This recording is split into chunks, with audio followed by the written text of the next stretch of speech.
உள்ள வாங்க.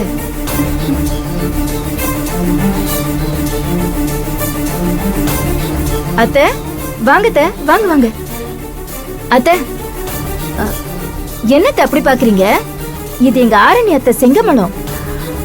ஓஹோ, பார்த்து ரொம்ப வருஷம் ஆச்சு இல்ல, அதான் சட்டுன்னு ஞாபகத்துக்கு வரல. நீங்க உட்காருங்கம்மா.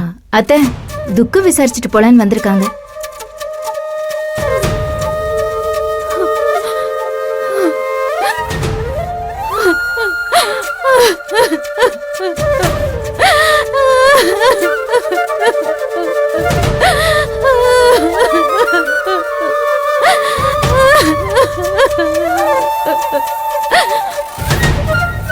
நல்லா வாழ வேண்டிய வயசுல உன்னை இந்த கோலத்துல பாக்கிறதுக்கு மனசு கஷ்டமா இருக்குமா?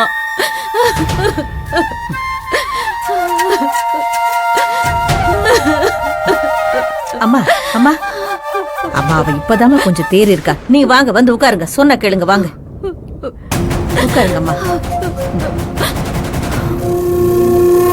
கனகா விஷயத்த சொன்னா கேட்ட உடனே மனசுக்கு ரொம்ப சங்கடமா போச்சு. அன்னைக்கு நாங்க கொஞ்சம் வெளியே இருந்தோம், அதான் வர முடியாம போயிடுச்சு. இன்னைக்குதான் வர முடிஞ்சது, அதான் துக்கம் விசாரிக்கலான்னு வந்தோம்.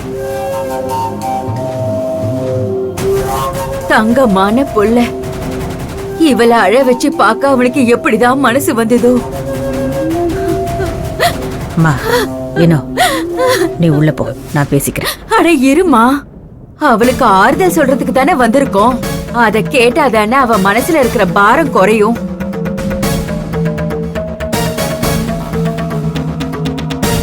அதுவும் இந்த மாதிரி நேரத்துல தனியா விடாதீங்க.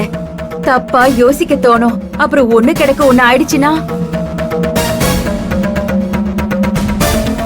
சரியா விவரம் தெரியாத புள்ளைய வச்சுக்கிட்டு நீங்க என்ன பண்ணுவீங்க?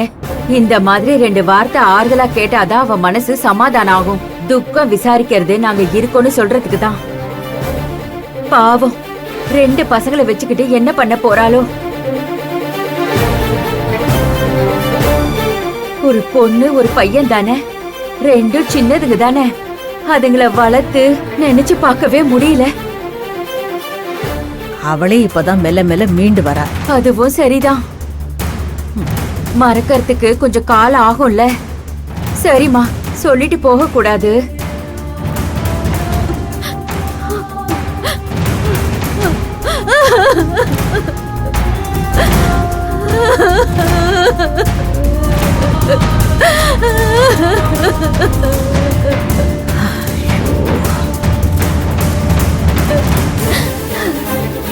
மனச தளர விட்டுடாத தாயி.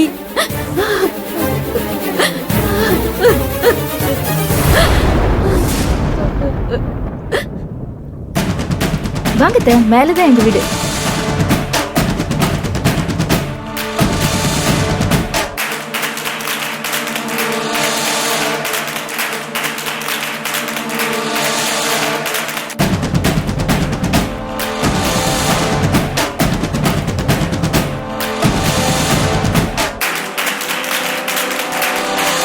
இந்த கனகாதான் இப்படின்னா அவ குடும்பத்து ஆளுங்களுக்கும் கொஞ்சம் கூட விவஸ்தையே இல்ல. இப்படியா பேசுறது? பின்னோ, நீ வீட்ல இருந்தா இப்படித்தான் துக்கம் விசாரிக்கிறேன்னு வந்து எதையாவது கேட்டு பெருசாக்கிக்கிட்டே இருப்பாங்க. இன்னைக்கு ஒரு நாள் இருந்துட்டு நீ நாளைக்கு கடைக்கு போ, அப்பதான் உன் மனசுக்கும் கொஞ்சம் நிம்மதியா இருக்கும்.